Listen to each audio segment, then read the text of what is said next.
Assalamualaikum warahmatullahi wabarakatuh. Alhamdulillah, puji dan syukur senantiasa kita panjatkan kepada Allah Subhanahu wa taala. Sebagaimana salat dan salam semoga tercurah dan terlimpahkan kepada baginda Nabi besar Muhammad sallallahu alaihi wasallam. Teman-teman, insyaallah dirahmati Allah, sesuai dengan judulnya kita hari ini akan bahas tentang genjutsu. Kita akan bahas tentang jutsu yang bukan fisik.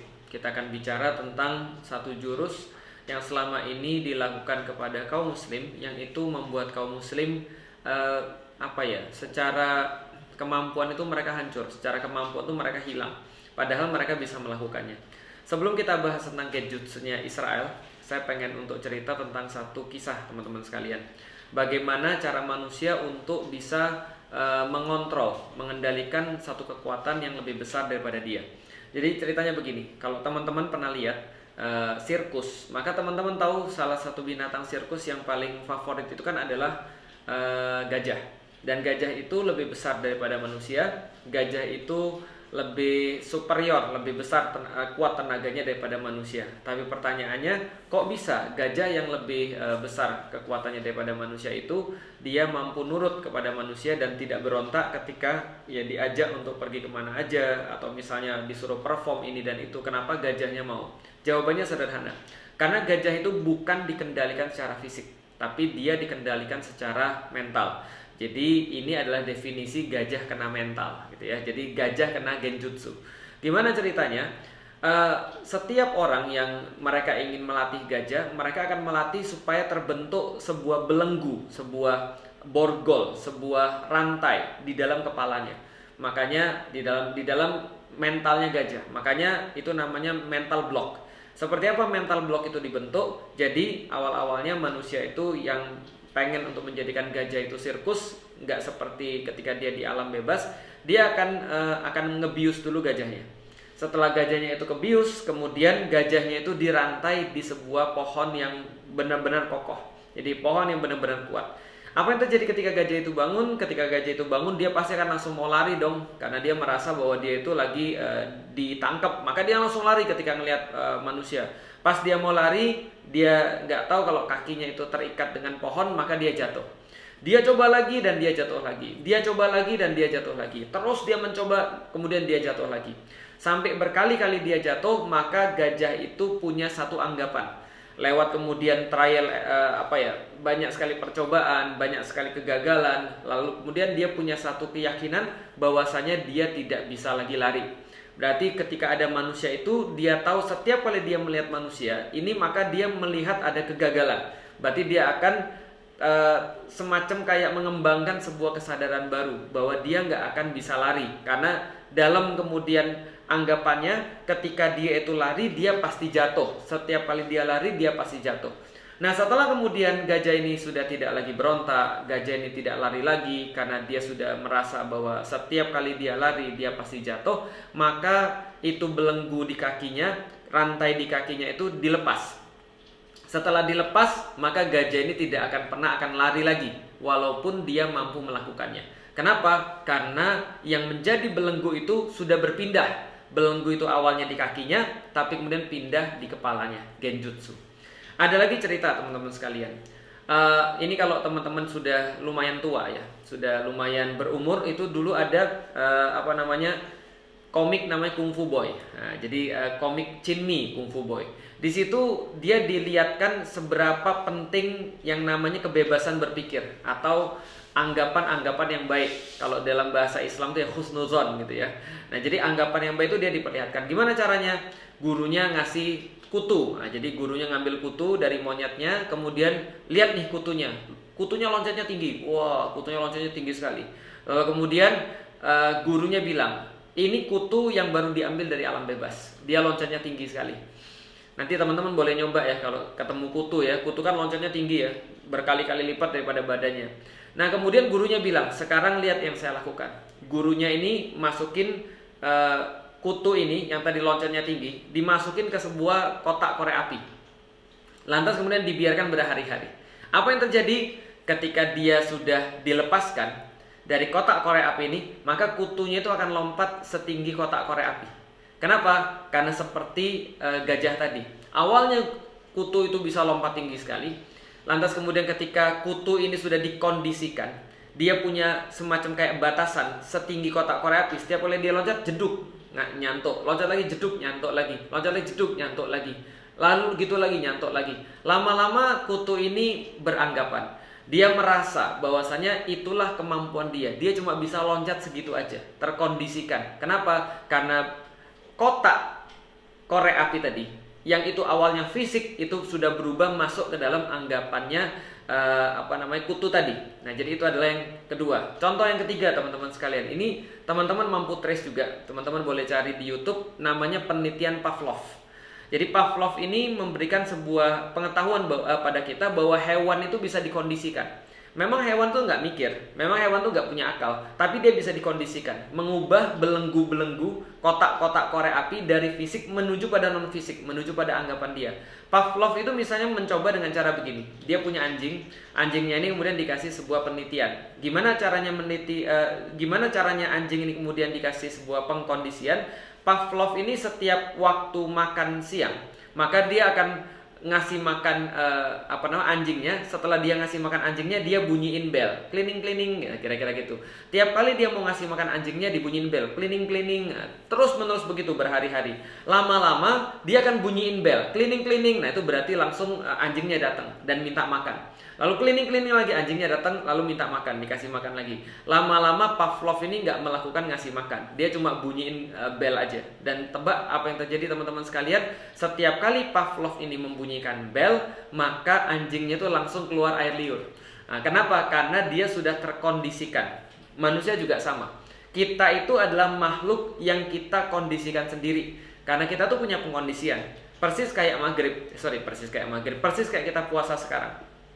Kalau kita kemudian berpuasa sekarang, kita tuh sebenarnya lagi mengkondisikan badan kita, membentuk habits kita. Sehingga ketika kita nanti lulus daripada Ramadan, bagi orang-orang yang puasanya serius, mereka nanti akan mengalami sebuah pembiasaan di dalam diri dia. Sehingga ketika pembiasaan itu sudah terjadi pada bulan Ramadan, maka biasanya pada saat 1 Syawal, itu mereka kemudian merasa agak aneh ketika mereka makan di pagi hari. Kenapa? Karena sudah dikondisikan. Apa yang kita pengen kita bahas, teman-teman sekalian? Yang kita pengen kita bahas pada kali ini, temanya Genjutsu Israel adalah karena banyak sekali orang-orang yang bertanya kepada saya, gimana Ustadz, apa yang harus kita lakukan sekarang?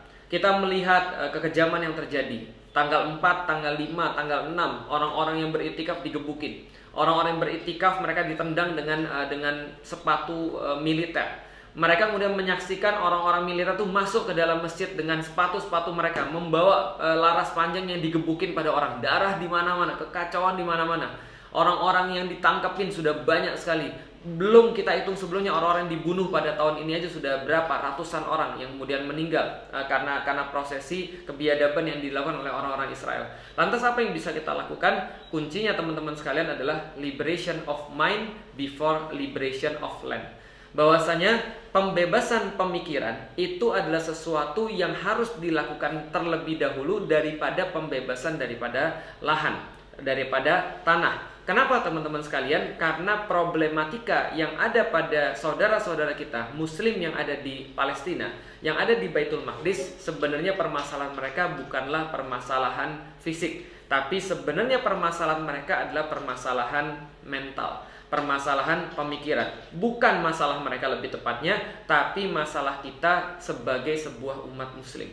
Itu masalah kita. Kenapa? Karena selama ini tanpa kita sadar, media sudah memberikan kita batasan-batasan tadi, belenggu-belenggu tadi, kotak-kotak korek api tadi, sehingga kita tuh tidak bisa berpikir normal, sehingga kita tidak ada ubahnya seperti seperti gajah yang sudah tidak ada rantainya tapi dia masih tetap tidak mau lari.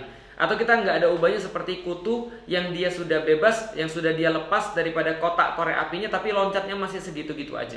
Nah, ini adalah yang kita maksud. Contoh seperti apa? Contohnya begini, teman sekalian, lihat. Dulu ketika di zaman kaum muslimin, orang-orang muslim itu menjadikan Baitul Maqdis itu adalah menjadi bagian daripada diri mereka, menjadi bagian daripada hati mereka. Maka ketika mereka memandang Baitul Maqdis, mereka memandang Baitul Maqdis tidak ada bedanya dengan mereka memandang Masjidil Haram dan Masjid Nabawi. Karena Rasulullah SAW itu menanamkan pada seluruh muslim, tidak ada masjid yang kalian bersusah-susah payah untuk mendatanginya kecuali 3 masjid saja. yaitu adalah Masjidil Haram, yang kedua adalah Masjid Nabawi, yang ketiga adalah Baitul Maqdis atau Masjidil Aqsa. Maka ini adalah 3 masjid yang boleh kita datangi walaupun kita dengan bersusah-susah. Maka kaum muslimin merasa seolah-olah ya itu adalah bagian daripada dirinya.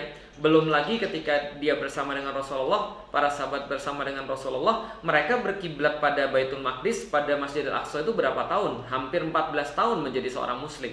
Rasulullah menjadi seorang nabi dan rasul pada saat umur 40. Berarti ya umur segitulah para sahabat kemudian masuk Islam.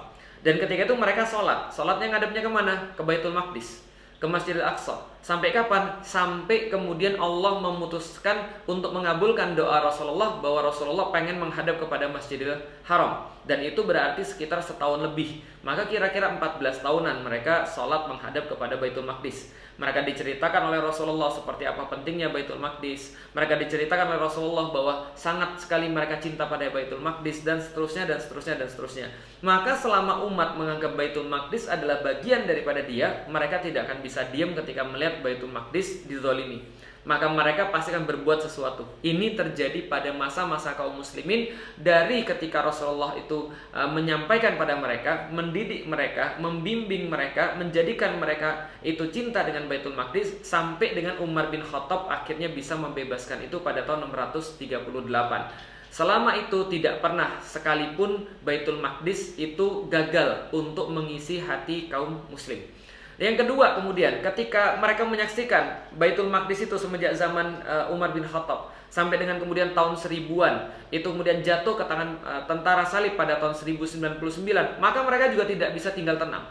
Mereka tidak bisa diam, mereka terus-menerus bergejolak, mereka terus-menerus menyiapkan diri, mereka terus-menerus berpikir bagaimana caranya agar kiblat kaum muslimin sebelum Masjidil Haram itu menjadi pengurusannya kaum muslimin lagi, yaitu adalah tanah yang diberkahi, tanah yang kemudian berhak untuk diurusin kaum muslimin. Bagaimana caranya agar tanah yang senantiasa disebut-sebut oleh Rasulullah, yang Rasul menanamkan cinta kepada kaum muslimin, itu kemudian bisa untuk dibebaskan kembali. Maka tidak pernah umat itu gagal juga menghiasi diri mereka dengan Baitul Maqdis di dalam hati mereka, sampai Allah memutuskan ada Nuruddin Zanki dan Salahuddin Al-Ayyubi yang akhirnya menuntaskan kerinduan daripada umat ini. Ini adalah bagian daripada kerinduan, bagian daripada cara berpikir umat. Karena umat pada saat itu berpikirnya bahwa Baitul Maqdis itu adalah urusan umat. Tapi genjutsu yang hadir sekarang seolah-olah kita dipaksa untuk menerima bahwa ini bukan masalah umat. Maka bergeserlah pembicaraan tentang Baitul Maqdis, bergeserlah pembicaraan tentang Masjidil Aqsa. Dari kita itu adalah melihat ini sebagai masalah umat menjadi masalah Timur Tengah. Oh, biarin aja, itu urusannya Timur Tengah. Biarin aja, itu bukan urusan kita, itu urusan Timur Tengah. Dari urusan Timur Tengah bergeser lagi, ini cuma urusan masalah Palestina. Biarin aja orang-orang Palestina yang berjuang, biarin aja Hamas yang berjuang, biarin aja kemudian orang-orang di sana yang mereka memutuskan nasib mereka sendiri. Kita di tempat yang jauh, kita nggak usah ikut-ikutan. Ini bagian daripada genjutsunya tadi. Seolah-olah kemudian ini bukan masalah kita, ini bukan masalah orang-orang muslim. Apalagi kemudian yang dimaksud dengan tadi, ilusi-ilusi tadi, atau mental block tadi. Seolah-olah Israel adalah sesuatu yang kuat, seolah-olah Israel adalah sesuatu yang tidak terkalahkan. Ini yang dibuat sebuah ilusi, seolah-olah Israel ini adalah negara yang kuat, negara yang hebat, negara yang ya superpower dan segala macam. Padahal nggak begitu. Padahal sebenarnya yang terjadi, orang-orang muslimnya yang terkena genjutsu lagi, mereka tidak bisa bersatu. Ini yang menjadi masalah. Udah, Islam gak akan mungkin bisa bersatu. Mereka beda dengan Anda. Mereka itu adalah Timur Tengah, kita Indonesia. Kita ini Indonesia yang Islamnya paling bagus. Sedangkan di sana tuh cuma kekerasan doang. Itulah Mesir. Mesir bukan Arab. Arab bukan Turki. Kita terkena ilusi. Kita terkena mental block. Bahwasanya orang-orang Muslim itu tidak bisa bersatu. Bahwasanya orang-orang Muslim itu memandang yang lain sebagai bukan satu saudara. Padahal Allah Subhanahu wa Ta'ala itu menyampaikan di dalam Al-Quran bahwasanya orang-orang Muslim itu bersaudara. Innamal mu'minuna ikhwah. Sesungguhnya orang-orang Muslim itu bersaudara. Bahwasanya mereka lebih kuat ikatan mereka daripada ikatan rahim, daripada ikatan darah. Maka genjutsu yang lain adalah ketika teman-teman ngelihat nih ada orang bilang itu kan negeri lain, udahlah urusan sendiri masih banyak. Udahlah, Indonesia nggak habis-habis masalahnya. Ngapain kita ngurusin orang lain? Ini termasuk ilusi tadi. Ini termasuk mental block tadi. Dan biasanya orang-orang kayak gini, dalam negeri mereka nggak peduli, luar negeri apalagi. Kenapa? Karena mereka cuma beralasan dan cuma ingin menanamkan bahwasanya orang Muslim itu tidak boleh untuk mengurusi umat yang lain. Kenapa? Karena Yahudi akan tahu betul, Israel akan tahu betul bahwa ketika kaum muslimin bebas daripada ilusi ini, bahwasanya ketika kaum muslimin yakin bahwasanya mereka adalah umat yang satu, maka ini adalah akhir daripada pendudukan dan kebiadaban yang dilakukan oleh orang-orang Israel. Ini adalah yang bisa kita kasih tahu bahwasanya ya inilah namanya genjutsunya. Apalagi misalnya ada yang bilang jangan bawa-bawa agama, mereka tuh adalah urusan politik, mereka adalah urusan perang. Ini adalah perang antara Palestina dan Israel. Ini salah satu ilusi lagi. Ini salah satu genjutsunya lagi. Seolah-olah kita merasa, oh kalau gitu kita nggak usah bela siapapun, karena mereka sebenarnya lagi perang, gitu kan ya. Ngapain kita bela orang lagi perang? Itu bukan perang. Yang terjadi adalah pembantaian. Yang terjadi adalah orang-orang yang terjadi Israel melakukan sebuah kejahatan perang, melakukan sebuah pembantaian, melakukan sebuah kebiadaban kepada manusia-manusia yang ada di Palestina, dan mereka menjajah. Itu adalah faktanya. Apalagi genjutsu yang lain. Israel kan adalah negara merdeka yang sudah disetujui oleh PBB. Nah ini adalah sama genjutsunya lagi. Orang nggak belajar sejarah, orang nggak belajar tentang ya seperti apa kejadian sebenarnya, sehingga mereka seolah-olah merasa kalau mereka bela Israel, kalau mereka bela Palestina, mereka bela Baitul Maqdis, mereka membela teroris, dan kalau mereka bela Israel, mereka membela negara yang sah. Ini juga termasuk bagian daripada tadi. Maka teman-teman sekalian, akan sangat sulit ketika kita berusaha menjelaskan tentang permasalahan Baitul Maqdis pada orang-orang yang gak mikir, atau pada orang-orang yang mereka sudah memang terkena genjutsunya tadi, atau bahkan menjadi pelakunya, atau bahkan menjadi agen-agennya. Teman-teman lihat aja tuh di media. Di media itu sudah kita lihat sama-sama bahwasanya Israel itu secara aktif ngebayarin influencer-influencer, secara aktif ngebayarin buzzer-buzzer. Termasuk mungkin yang teman-teman tahu sekarang, yang banyak ngebacot, yang banyak kemudian rusuh ketika di sosial media. Lah ini memang kita perlu untuk melihat kenyataannya adalah memang mereka akan senantiasa ngebayarin orang-orang itu, akan senantiasa ngeluarin uang. Jadi tiba-tiba kok banyak banget ada yang ngebelain. Sudah jelas-jelas mereka melakukan kejahatan perang, sudah jelas-jelas mereka melakukan pembunuhan, sudah jelas-jelas mereka melakukan pembantaian, tapi banyak yang bela. Kenapa? Ya wajar, bisa jadi mereka memang dapat uang. Itu sudah banyak yang nyampein, diundang khusus dengan pesawat kelas 1, dikasih kemudian uang lagi untuk memberitakan tentang kebaikan-kebaikan, bahwa ini nggak ada masalah di sini, bahwa semuanya di sini adalah manusiawi dan segala macam. Ini adalah sebuah propaganda aktif yang dilakukan oleh negara, kan gitu kan ya. Nah, maka teman-teman sekalian, kalau kita berbicara tentang masalah kondisi kaum muslimin yang ada di Baitul Maqdis, maka ini bukan permasalahan fisik. Karena per April 2023 kita bisa melihat bahwa orang-orang muslim jumlahnya ada 2 miliar. 2 miliar ini kalau sana 10%-nya aja pergi ke sana, nggak usah ngapa-ngapain, nongkrong aja, udah di situ mabar aja. Itu orang-orang Israel juga selesai sebenarnya. Tapi kenapa orang-orang muslim tidak mau melakukan itu? Karena mereka terkena tadi sebuah ilusi bahwa seolah-olah kita tuh berbeda satu muslim dengan muslim yang lain. Udah biarin aja itu urusannya Timur Tengah, udah biarin aja itu urusannya Palestina. Itu bukan urusan kita. Kita Indonesia, kita ngurusin aja Indonesia. Nah, ini adalah bagian-bagian daripada hal-hal yang menyesatkan. Maka teman-teman sekalian, selama kaum muslimin tidak dinaikkan level berpikirnya, maka akan sangat sulit bagi kita untuk bisa membebaskan atau untuk bisa memberikan kontribusi kepada saudara-saudara kita yang tertindas di Baitul Maqdis, di Palestina. Maka soalan timnas Israel aja kemarin yang mau datang ke Indonesia, itu pro kontranya luar biasa. Kenapa? Karena orang-orang masih tertipu dengan banyak anggapan-anggapan tadi. Tenggelam dalam drama lah gitu kan ya, drama bahwa ini adalah mimpi rakyat Indonesia dan segala macam. Ini drama-drama yang tidak ada esensinya dengan masalah. Sementara kalau kita lihat masalahnya jelas, masalahnya itu adalah pembantaian perang dan seterusnya, pembantaian kebiadaban dan kemudian kejahatan perang. Ini adalah kemudian yang bisa kita lihat teman-teman sekalian. Artinya liberation of mind itu adalah before. Liberation of mind, kebebasan cara berpikir kita, itu adalah sebelum liberation of land, sebelum daripada pembebasan tanah. Kalau seandainya orang-orang masih berpikirnya bahwasanya mereka bisa membebaskan tanah Palestina, mereka bisa membebaskan saudara-saudara mereka di Palestina dengan hanya menggunakan fisik, itu tidak mungkin selama pemikiran mereka belum dibebaskan.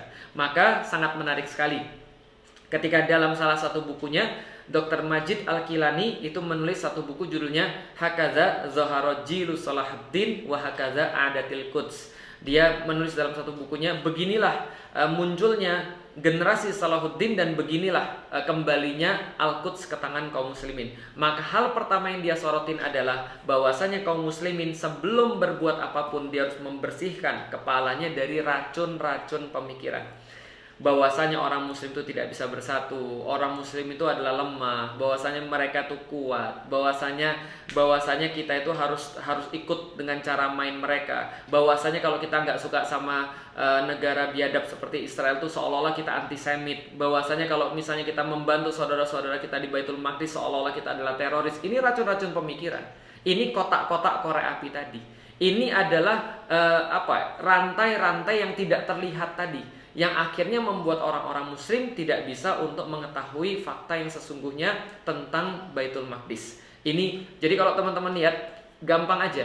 Kalau ada orang-orang yang komen, kalau ada orang-orang yang kemudian mereka ribut, mereka ngoceh, ujung-ujungnya membuat Anda teralihkan, membuat hati Anda itu tidak lagi connect dengan Baitul Maqdis, membuat Anda itu tiba-tiba melupakan urusan Baitul Maqdis. Inilah orang-orang yang sibuk untuk melakukan genjutsu kepada Anda, melakukan sebuah tipuan pemikiran kepada Anda. Padahal mereka adalah sejatinya orang-orang yang khawatir, orang-orang yang takut ketika kaum muslimin bersatu, ketika mereka punya cara berpikir yang bagus, ketika mereka mulai sehat berpikirnya, mereka berpikir sebagai satu umat, maka disitulah akan Allah berikan pertolongan-pertolongan bagi kaum muslimin insya Allah. Maka teman-teman sekalian, mudah-mudahan ini menjadi sebuah kebaikan bagi kita, menjadi sebuah tambahan-tambahan manfaat bagi kita, dan semoga kita semuanya itu menjadi orang-orang yang terus-menerus belajar, terus-menerus untuk membuka pemikiran kita, supaya kita itu tahu bahwasanya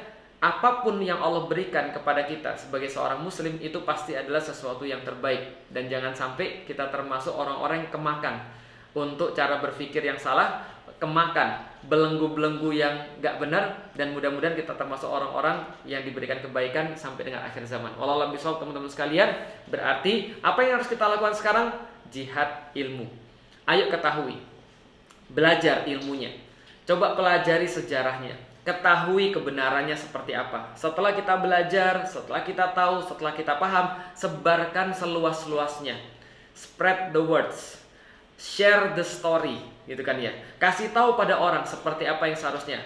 Kasih tahu lewat komik, kasih tahu lewat lagu, kasih tahu lewat tayangan, kasih tahu lewat komen, kasih pembelaan terhadap saudara-saudara kita di Palestina, di Baitul Maqdis. Karena yang mereka perlukan bukan Anda sibuk dengan fisik. Misalnya, gimana cara saya bisa pergi ke sana? Enggak. Yang mereka perlukan, mereka sampaikan kepada kita. Yang kami perlukan, kalian ketahui dulu, pelajari dulu, ayo ilmui tentang Baitul Maqdis dan sebarkan pada orang-orang, agar setelah itu bisa kita lakukan, nanti cara berpikir umat akan naik. Ketika cara berpikir umat akan naik, sudah naik, dan mereka sudah lebih cerdas dalam memahami sesuatu, maka tipuan-tipuan ini tidak akan menggelisahkan mereka. Maka tipuan-tipuan ini tidak akan pernah untuk bisa berbuat apapun, tidak bisa akan menyesatkan umat lagi. Maka logika-logika yang salah ini akan mudah ditepis oleh umat, dan mudah-mudahan Allah menjadikan itu segera kepada kita. Assalamualaikum warahmatullahi wabarakatuh.